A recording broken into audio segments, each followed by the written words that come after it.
How you doing? Pretty good. How about yourself? I'm doing well. Great. I'm doing well. Good Sunday? Good weekend? Yeah, Saints finally got the damn win. So that was good pretty game. good. Really good game.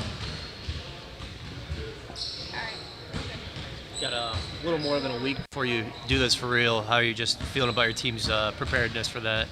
I like where we are. Guys are coming in every day and they're competing. They're picking up everything that we've done pretty quickly. So we just want to continue to progress. Was Brandon able to practice today? Brandon went through a full practice. CJ went through a full practice. We'll see how he feels tomorrow. Optimistic you get the full five tomorrow? I'm optimistic, but, you know, like I said, once tomorrow comes, they go through shoot around, what have you, we'll see how they respond. Would you like to go for, obviously I know we talked about, wanting to have that full five per game. For these last two games, do you want to ramp up for Miami and then you give guys rest for the game in Birmingham, or do you want to see increase going into the regular season? I think it varies for different guys. CJ missed a few games. Brandon's missed preseason. So for those guys, if they were to play, they're probably capped at a certain amount of time. And then a few guys that have played, we may ramp them up a little bit more to see where we are. So it just varies, but those are discussions that we'll have with the performance team, medical team, and sort of come up with a plan.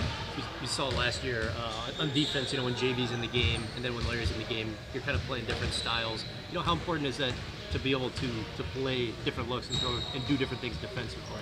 It's extremely important. Teams force you to have to make decisions defensively, and for us, we want to be able to adjust and also use our versatility. Larry is a guy that we can put in at the 5 or 4, what have you, sort of like Jackson, and they can guard multiple positions, so it allows us to switch screens more than it would putting JV on some of these quick guys. What really stood out to you from Trey's game the last time out? Just his confidence, quick decisions. We call it .5 mentality. He just made quick decisions. When he was open, he shot the ball, defended well, rebound, all the things that we talked about that we know he's capable of doing, he put it on display. In each of these preseason games so far, you've had a different guy step up and get 20. How promising has that been? And none of them have been Zion and Brandon Ingram or CJ McCollum, right? I think it's great. It shows our depth. But more importantly, the guys are cheering for each other. And as long as we continue to have a we score mentality, like I've mentioned before, that's the beauty in our team. Any given night, it can be a different guy. We know Brandon, we know Z, CJ will be consistent pretty throughout the season, but having Devontae, Trey, Najee, Jose, guys like that can come in and have big games for us, that'll be huge. This will be my first time playing, our team playing in Birmingham in front of fans in Alabama, but also our G League team is there. So we're all excited to get there. We're excited to play the game. First we got Miami, so that's where our attention is, but I think we're excited to see our fans. Thank you.